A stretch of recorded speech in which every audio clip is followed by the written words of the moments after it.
ओ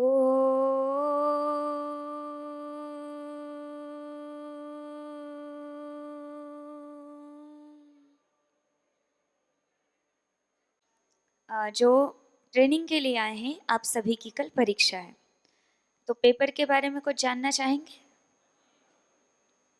pattern, blueprint, उतना तो चाहिए होता है। लास्ट ईयर के क्वेश्चन पेपर्स का सैंपल ही दे दीजिए।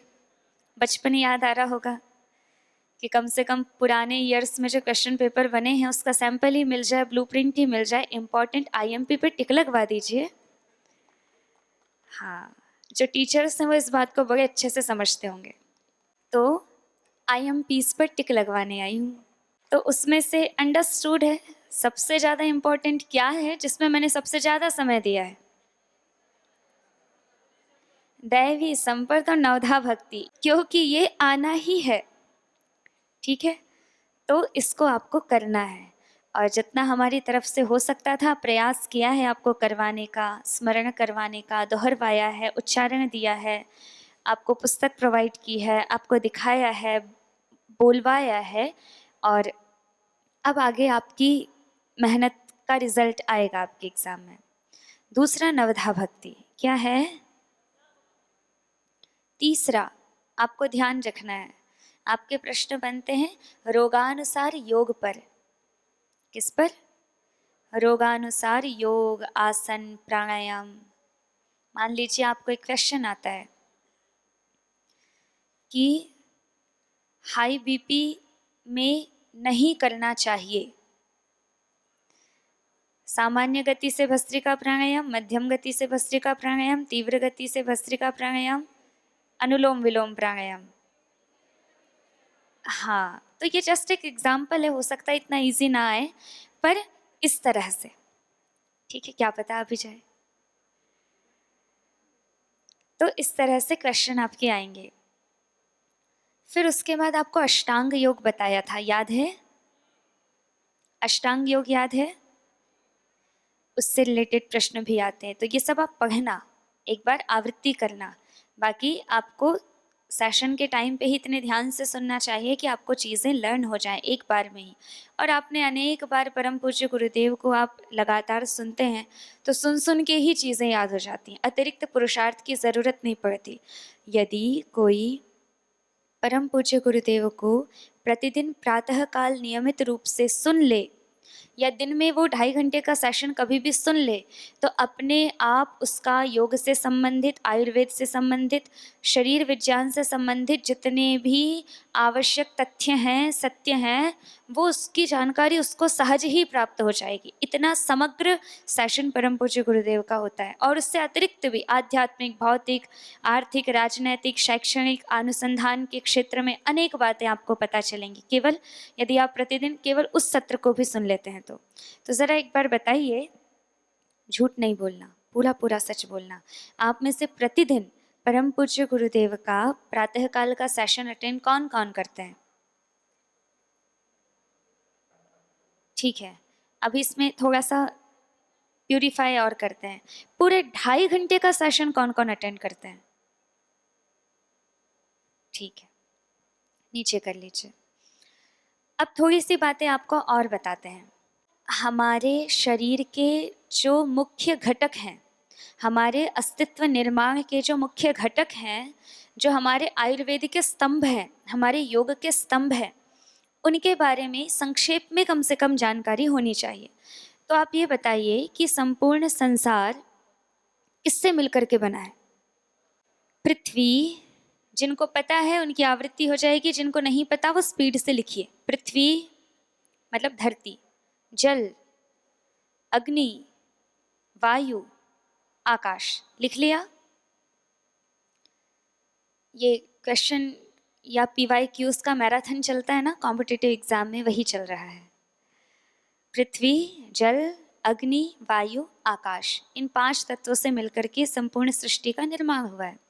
इससे भी अधिक सूक्ष्मता में यदि जाएं तो 3 गुणों से मिलकर के संपूर्ण ये जो अस्तित्व हमको दिखाई दे रहा है उसका निर्माण हुआ है। 3 गुण, त्रिगुण। कौन कौन जानता है? सत्व, रजस, तमस। क्या क्या है? सत्व, रजस, तमस। और 5 तत्व कौन कौन से हैं? पृथ्वी, जल, अग्नि, वायु, आकाश। ठीक है।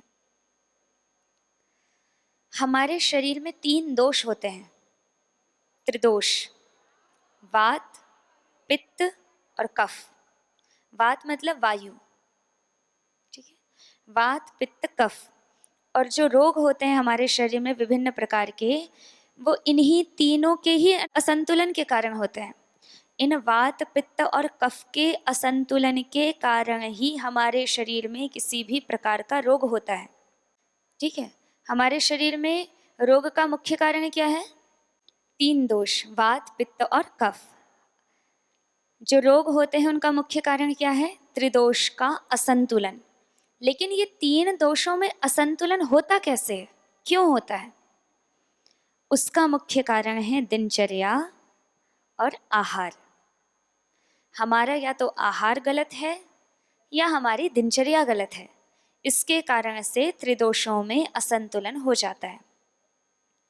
हम अपने शरीर की प्रकृति समझ नहीं पाते। ध्यान से समझना, ये आपके बेसिक बातें हैं जो आपको पहले से पता होंगी, लेकिन फिर भी जब हम किसी के भी शरीर के स्वास्थ्य की बात करते हैं तो स्वास्थ्य इन्हीं चीज़ों पर आधारित होता है।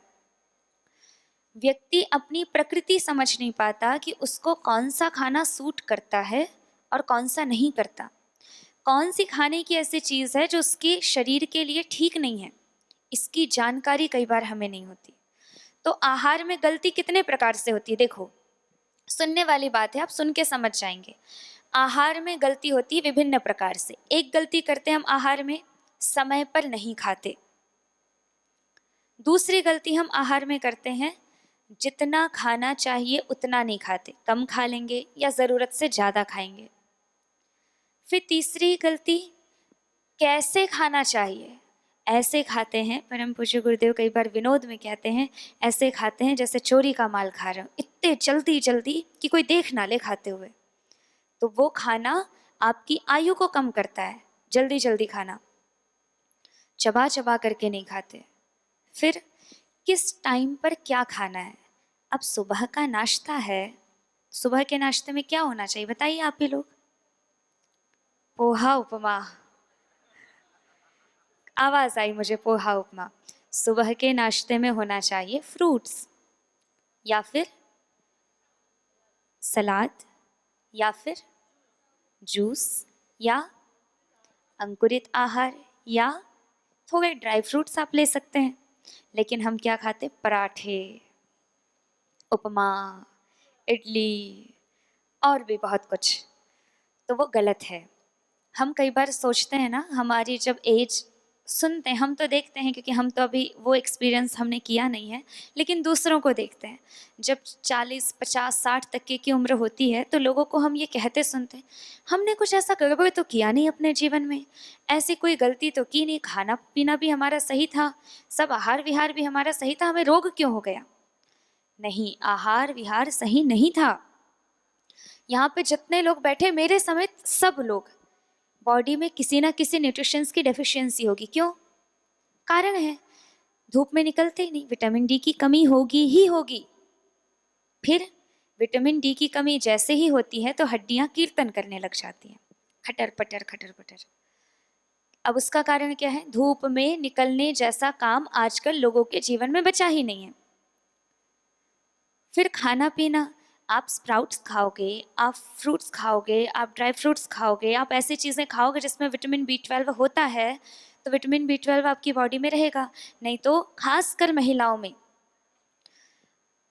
80% से ज़्यादा महिलाओं में विटामिन B12 की कमी होती ही होती है। फिर क्या, शरीर देखने में भारी है, बलवान है, लेकिन खड़े होते ही चक्कर आते हैं। एक टाइम खाना नहीं खाया, चक्कर आते हैं। क्यों? विटामिन B12 की कमी है। आपके कम भोजन करने की दिक्कत नहीं है, कम भोजन आप कितना ही करो, न्यूट्रिशंस प्रॉपर होने चाहिए। परम पूज्य गुरुदेव प्रातःकाल बता रहे थे ना, Nutrela daily active, curcumin gold, Immunogrid gold, ये सारी दवाइयाँ क्या हैं? ये औषधियाँ हैं जिनमें नेचुरल रूप से न्यूट्रिशंस के कंपाउंड होते हैं। अगर ये आप ले लेते हैं और थोड़ी सी मात्रा में भोजन करते हैं तो आपका पूरा दिन बढ़िया चलता है और शरीर में हल्कापन रहता है। खूब ज़्यादा हम खा लें उससे ऊर्जा रहेगी ऐसा नहीं है। जो बाहर से बड़ा मजबूत दिख रहा है, पहलवान दिख रहा है, उसमें ऊर्जा रहेगी ऐसा भी नहीं है। कोई देखने में बहुत दुबला पतला दिख सकता है पर ऊर्जा उसके अंदर पूरी होती है। कोई देखने में ऐसा लगता है इतना सा खा रहा है, लेकिन वो जो इतना खा रहा है ना, इतना पचा भी रहा है। और हम इतना खा करके भी पचाते नहीं हैं। तो जब पचाते नहीं तो वो एनर्जी में कन्वर्ट होता नहीं। जब एनर्जी में कन्वर्ट नहीं होता तो आपके शरीर को ऊर्जा नहीं मिलती और आप सब कुछ खा करके भी थका हुआ महसूस करते हो। तो इन चीज़ों को समझना है। खैर, ये तो एक अतिरिक्त विषय हो गया, ज़्यादा लंबी बात हो जाएगी, बहुत बड़ा विज्ञान है हमारे शरीर का। तो आहार त्रिदोष हैं, वात पित्त कफ, और हमारे शरीर में रोग होते हैं इन त्रिदोषों के असंतुलन से। और ये त्रिदोष का असंतुलन होता है हमारे आहार में गड़बड़ी के कारण और हमारे दिनचर्या में गड़बड़ी के कारण। आहार में गड़बड़ी कैसे? गलत टाइम पे खाना, गलत तरीके से खाना, गलत तरीके से बैठ के खाना, कहीं दिमाग है और खा रहे हैं, खाने में कंसंट्रेशन ही नहीं है, गलत चीज़ खाना, गलत मात्रा में खाना, ये सारी चीज़ें हमारे शरीर को रोगी करती हैं। तो अब आप सोचिए कि आपने बचपन से लेके आज तक क्या कभी इस बात पर बहुत विशेष रूप से ध्यान दिया कि हम कब खा रहे हैं, कैसे खा रहे हैं, कितना खा रहे हैं, क्या हम एकाग्रता से खा रहे हैं? पुराने ज़माने में जो लोगों को रोग नहीं होते थे या कम होते थे या उनकी आयु कई कई 100 वर्षों तक होती थी, उसका कारण यही था। उनके पास भले बहुत बड़े बड़े वाहन ना हो, बहुत बड़े बड़े बंगले ना हो, कोई बहुत ज़्यादा सुविधाएं भले ही उनके पास ना हो, वो लेकिन जो खाते थे शुद्ध खाते थे, एकाग्रता से खाते थे, चैन से बहुत शांति से अपना जीवन व्यतीत करते थे। और आज बहुत बेचैनी से हम लोग रहते हैं सब कुछ होने के बाद भी। तो ये एक कारण है। दूसरा, त्रिदोष में असंतुलन आता है दिनचर्या में गड़बड़ी के कारण। कितने बजे सोना चाहिए रात में? कितने लोग सोते हो 9 बजे? सच्ची सच्ची बताना, हरिद्वार में बैठ करके यदि झूठ बोला ना, भगवान भी नहीं बचाएगा। 9 बजे कौन कौन डेली सो जाता है? ठीक है, अच्छा 9 से नहीं शुरू करते, आप ये बताना बिल्कुल सच, एकदम सच वाली बात, कि सोते सोते 12 साढ़े 12 तो बजने ही है जी। कौन कौन है ऐसे? 11:30 बज जाते हैं, कौन कौन है ऐसे? 11 बज जाते हैं, 10:30 बजते हैं, 10 बजते हैं, 9:30 बजे सो जाते हैं। 10 10:30 वाली संख्या सबसे ज़्यादा है। और अक्सर 11 11:30 बजते हैं। मैंने देखा है, हम भी प्रवास पर जाते हैं तो लोगों को देखते हैं। क्यों? इतने काम नहीं हैं। बताओ क्या करते हो? वो है ना, आपके पास आपका समय विनाशक यंत्र। वो जो समय विनाशक यंत्र है आपका, वो आपके समय का विनाश करता है, तो आपकी नींद पूरी नहीं होती। अच्छा, अब कोई 11 बजे सोएगा, 12 बजे सोएगा, वो कहाँ से 4 बजे उठेगा? नींद भी तो होना ज़रूरी है। 4 बजे नहीं उठता, वो उठता है 6 बजे, 7 बजे, 8 बजे, छुट्टी का दिन हो तो 10 बजे, 11 बजे। हम भी सोएंगे, बच्चे भी सोएंगे।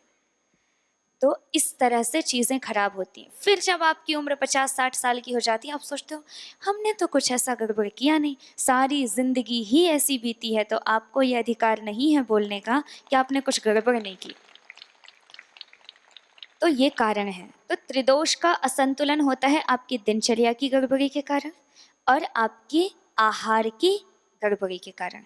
और त्रिदोष असंतुलित होते हैं तो कई प्रकार के रोग शरीर में पैदा होते हैं। अब आप देखिए, फिर भी कुछ परसेंट में 0.0000001% कंडीशन में ऐसा हो जाता है कि कोई डिजीज जेनेटिक हो और कुछ प्रारब्धवश भी चीज़ें हो जाती हैं। कई बार किसी का जोर नहीं चलता, अचानक चीज़ें घटित होती हैं और हमें पता नहीं चलता कि ऐसा कैसे हुआ। सब कुछ बढ़िया चल रहा था, अचानक कोई दुर्घटना घटती है। तो कई बार प्रारब्ध के कारण भी, लेकिन वो बहुत माइनर है, बहुत छोटी सी चीज़ है। 99.99% में जो हमारी कंडीशन खराब होती है वो हमारी दिनचर्या गलत है या हमारा आहार गलत है। तो अब आप सोचिए, अगर अपने शरीर को स्वस्थ करना है तो दिनचर्या सही करें, अपना आहार सही करें। जेनेटिक है तो योग से जेनेटिक डिजीज भी ठीक होती हैं, उसके कई सारे लाइव एग्जाम्पल अब देखे जा चुके हैं। तो जेनेटिक भी ठीक हो सकता है। ठीक है, अब नेक्स्ट बात पर आते हैं। हमारे शरीर में प्राण होते हैं। कितने प्राण होते हैं? 5। पहला प्राण, दूसरा अपान, तीसरा व्यान, चौथा उदान, पांचवा समान। लिखिए जल्दी जल्दी। प्राण, अपान, व्यान, उदान, समान। ये पंच प्राण हैं। ये चिकित्सा पद्धति आयुर्वेद की है और यहाँ पतंजलि योगपीठ में जो लोग चमत्कार समझते हैं कि कैसे रोग ठीक हो रहे हैं, मॉडर्न मेडिकल साइंस में जिनका उपचार नहीं है, वो सारे रोग योग से, आयुर्वेद से, पंचकर्मा से, नेचुरोपैथी से, षटकर्म से कैसे ठीक होते हैं। मैं एक बार फिर से दोहरा रही हूँ। प्राण, अपान, व्यान, उदान, समान। तो यहाँ पर जो चिकित्सा पद्धति है योग की, आयुर्वेद की जो चिकित्सा पद्धति है, वो जिन तत्वों पर आधारित होती है वो तत्व आपको बताए जा रहे हैं। कम से कम मूल शब्द आपको पता होंगे तो आप कम से कम प्राण क्या होता है ये आप सर्च करके पढ़ सकते हो, अपान क्या होता है ये आप सर्च करके पढ़ सकते हो, लेकिन फंडामेंटल बेसिक आपको उसकी जो टर्मिनोलॉजी है वो पता रहे। तो पंच प्राण। ऐसे ही 5 उपप्राण भी होते हैं। किसको पता है? कुछ को पता है। पहला देवदत्त, दूसरा नाग, क्या है? नाग, तीसरा त्रिकल, त्रिकल, त्रिकल, चौथा कूर्म, क्या है? कूर्म, और पांचवा धनंजय। तो इन 5 प्राणों के और 5 उपप्राण के अपने अपने कार्य होते हैं। आपके नाभि से नीचे किसका स्थान होता है? अपान का। किसका स्थान होता है? आपके कंठ से ऊपर किसका स्थान होता है? उदान का। आपके नाभि और कंठ के बीच किसका स्थान होता है? आपके हृदय और नाभि के बीच किसका स्थान होता है? समान। आपके हृदय से कंठ के बीच किसका स्थान होता है? प्राण। और पूरे शरीर में किसका स्थान होता है? व्यान। एक बार फिर से रिपीट करती हूँ। आपके नाभि से नीचे अपान, नाभि से हृदय के बीच समान। ये जो समान है ना, ये भोजन के पाचन में सहयोगी है। इस समान के कारण ही हमारा भोजन पचता है। नाभि से हृदय के बीच हो गया, हृदय से कंठ के बीच प्राण, जो हम श्वास लेना छोड़ना फेफड़ों के थ्रू करते हैं, ये प्राण है। और आपके कंठ से ऊपर उदान, और आपके संपूर्ण शरीर में विचरण करने वाला व्यान। तो इनके सबके अपने अपने कार्य हैं। जो अपान है, जो नाभि से नीचे है, वो आपके शरीर के अपशिष्ट पदार्थों को आपके शरीर से बाहर निकालने में सहायक होता है। जो आपका समान है वो भोजन के पाचन में सहायक होता है, क्योंकि उसका स्थान क्या है? नाभि से हृदय के बीच, तो आपका पेट वाला पार्ट हो गया। तो ये पंच प्राण और पंच उपप्राण, ये पंच उपप्राण का भी अपना अपना कार्य है। जो देवदत्त है उपप्राण, उसके कारण से हमें भूख लगती है। जो नाग है उसके कारण से हमें डकार आती है। जो कूर्म है उस प्राण की सहायता से हम पलकें झपकते हैं। जो क्रिकल है, क्रिकल का कार्य है उवासी, छींक, ये वाली चीज। और जो धनंजय है वो आपके मृत्यु उपरांत भी आपके शरीर में रहता है। तो ये सारे पंच प्राण, पंच उपप्राण सबके अपने अपने कार्य हैं। फिर हमारे शरीर में 5 कोश होते हैं। क्या होते हैं? पंचकोश। क्या होते हैं? पंचकोश। पहला अन्नमय कोश, लिखिए। पहला है अन्नमय कोश। ये जो शरीर दिख रहा है ना सबसे बाहर, ये अन्नमय कोश है, क्योंकि जब हम पैदा हुए थे तो शरीर कितना सा था, छोटा सा, और इतना बड़ा कैसे हो गया, खा खा के। किसी का तो थोड़ा बहुत ही बड़ा होता है, किसी का तो बहुत बड़ा हो जाता है, जो एक्स्ट्रा फैट जिनमें आ जाता है। ये सब आप जो भोजन करते हो उसी का ही परिणाम है। तो सबसे बाहर जो है वो अन्नमय कोश। इस अन्नमय कोश को जो धारण करता है इसके भीतर, वो है हमारा प्राणमय कोश।